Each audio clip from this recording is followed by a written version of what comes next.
What's going on, everybody? Captain Zeus here, and I am back with another movie review for you guys, and this is going to be over Disney's Tron Ares. Now, before we get into this, I will be going into some spoilers, so spoiler warning for those that have not seen the movie, as it did just come out. And if you like movie reviews like this, or reviews in general, please like it, subscribe to the channel, show some support, and let me know in the comments below your thoughts of the movie. So let's go ahead and get into this. I will say, for context, I haven't seen the original Tron movie since I was like 6 or whatever. Saw it once, graphics were weird. I've seen Tron Legacy a million times, so going into this, I'm hoping it was the same vibes. I will say it kind of hit those expectations for me. I will go over the pros of the movie first before I go into the cons and just my general thoughts. But a couple of things that stood out to me was the soundtrack and visuals. Soundtrack by 9 Inch Nails. Oh my gosh. Honestly, it's probably the biggest carry in this movie was that soundtrack, as Daft Punk gave us a more synthwave or synthy, melodic, emotional feel to Legacy that really carries and fit the vibe of that grid, of Flynn's grid. Ares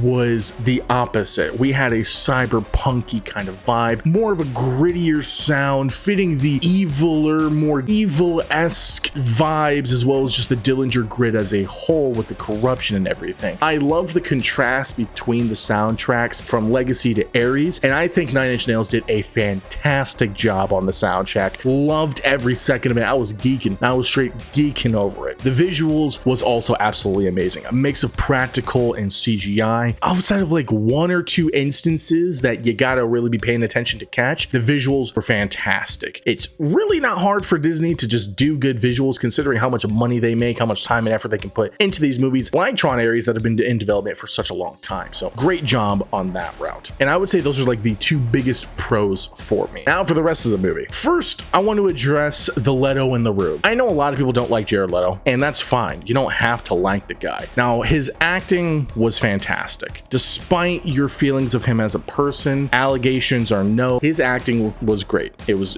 with what he was given, he did a fantastic job. I always thought he was a great actor. I haven't seen him in anything bad. And I think acting in this movie as a whole was very good, except for one person. The main freaking character, Eve Kim, whatever the character's name is, could not stand her. I couldn't stand the character. She was so annoying. The actress, not a fan, could not make me like this character. And I don't know what it is with these actresses, and maybe it's just what they're told to do, but the overusage of moans and grunts is so ridiculous. It gets annoying. Like at the end of the movie, there's action sequences are happening. She's leaning up against a car after everything, and it's just moans and grunts. And then another thing that irks me in any movie, regardless of the character, and this happens in this movie, is when nothing happens to the character. Maybe a suspenseful thing or a chase sequence where they're not actually being chased, they're driving a vehicle, and then once that's all done, they're out of breath and are panting like a dog for 5 minutes. That irks my soul. You didn't do anything to warrant that. Why are you so out of breath? But those are like 2 little nitpicky things. Now, in regards to the actual story, I think the first 3/4 of the movie was really good. A little bit too fast paced for my taste with what they were trying to do, but nevertheless, still a good job. I'd say the first quarter of the movie, we're getting a lot of information. We're learning of the events after Legacy going into this, where it's been a big time jump. Sam isn't there anymore. There's been a new CEO of MCOM. Dillinger and MCOM are up against each other, etc. We are introduced to Ares and the aforementioned programs of this era, if you will, and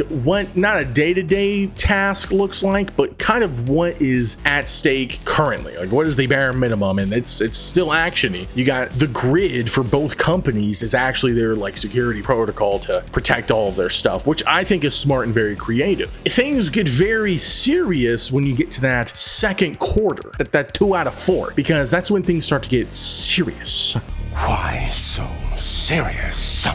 We're getting more chase sequences, more action, or suspenseful builds of action with no actual action conclusion. And it's very much a Ares wants to break free from his creator, and Dillinger wants Eve because she has the code to make the grid stuff real. That's the gist of it. And I was cool with it. I'm cool with how this was going. I did think in the back of my mind, that's kind of like the ending of Legacy, but whatever. We're gonna put a pin on that. Remember that for later, guys. Second quarter of the movie, still pretty good. A lot of suspense, a lot of back and forth, not espionage kind of style or anything, but it's very much like a chess game being played here. Now, when we get to the third act or the third quarter, it does kind of take a little bit of a dive here, but it's also a good little nostalgia factor as we see Ares finally break free from his oppressor or from Dillinger for a little bit, and he's going into the 80s grid, which is a cool thing to see in modern technology, how they redid it. Very much looks the same, just a little bit cleaner as the original Tron movie. We get to see Kevin as well, and that was cool. His interaction with Ares was nice. I feel like there was a lot of stuff cut out from that segment just because of how the dialogue went, but nevertheless, wasn't anything too crazy. It's kind of like, oh, we're building up to the climax. The last part of the movie is where it really falls off, because Athena is like going full crazy AI mode, which, as movies have told us from time and time again, years after years, AI is bad. I don't know why so many of you guys are pro generative AI, pro robots, pro AI having their own consciousness. It's never worked well. There has been no evidence suggesting that it will go well, and even on the tests currently in the real world, it's not going well. They want to wipe out humanity. So stop pushing it. These movies are movies that are teaching us stories. They're teaching us lessons, so we don't have to make those mistakes in the future. But anyways, it's weird because, and I talked about this with my buddies when we saw it, there's a lot of build to this big action sequence, a lot of cool things being put onto the chessboard, and then there's like no real satisfying conclusion with all this action here. The story kind of just dives off into a limbo state where Dillinger just kind of wimps out. He doesn't, like, you see him slowly lose control of everything, but you think, okay, he's just a psycho, he's gonna go full berserker mode, that's it. No, when Athena kills his mom, which, cool, I liked that turn, you would think that he would be like 100%, it's do or die, we're just balls to the walls, let's do it. No, he caves, which was weird considering how his character was being built in the first 3 quarters of the movie. Athena doing Athena thing, she was cool. I didn't mind her character whatsoever. The ending was just kind of weird because it's like a lot of puns, a lot of 80s references. Action that we did see was good, but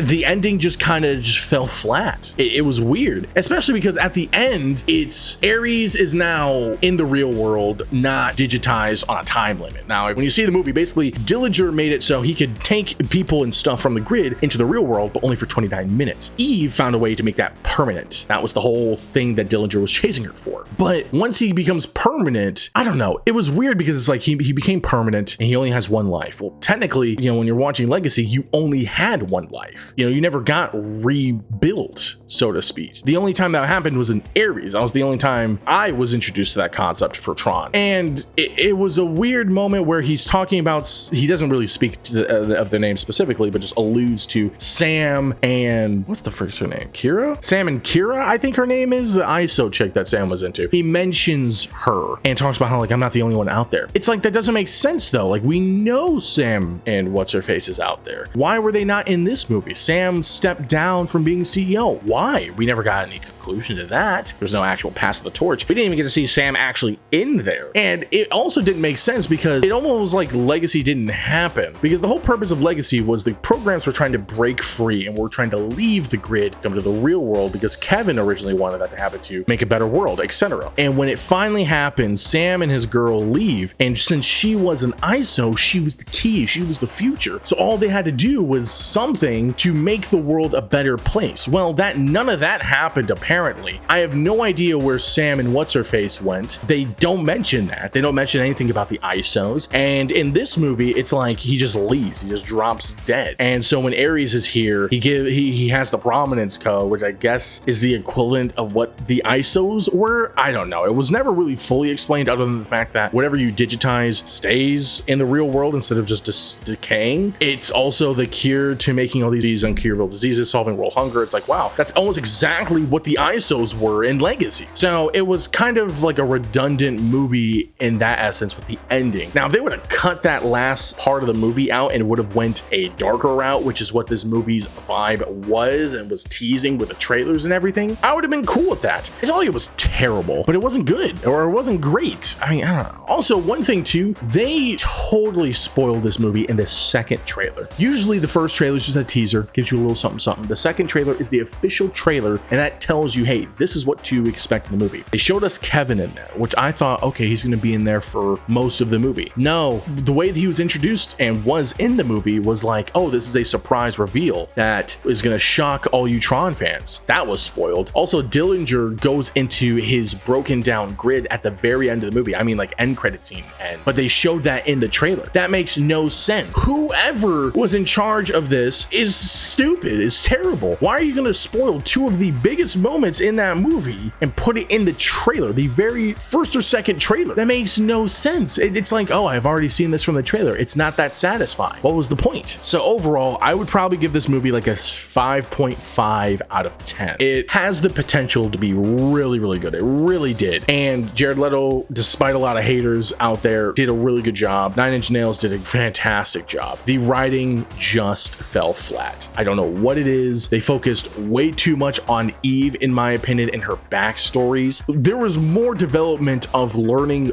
who Eve was than there was with a fleshed out linear plot that people could follow. Because again, the first 3/4 of the movie was really fast paced for something that had so much going on and so much info in there. I don't know if this was supposed to be like a marketing dopamine hit for these freaking TikTok kids these days that can't pay attention to any story being told to them unless there's a Subway Surfer game playing. I was not a fan of that, but there was a lot of good things I did like about it, and I would watch it again. I wouldn't pay to watch it again. I wouldn't pay to go see it in theaters. Probably if it popped up on like Disney Plus or something, I'd watch it if I was bored. Probably would watch the first 3/4 of the movie and then kind of like turn it off after that. But what did you guys think? Have you guys seen the movie yet, or have you not seen it and you were just waiting for someone to give a review that wasn't completely biased and bullcrap? Nevertheless, let me know in the comments below your thoughts on Tron Ares or my review, or I mean, just tell me your favorite color, favorite food. You know, let's get to know each other. Anyways, I'm Captain Zeus. God bless you guys. Have a fantastic day.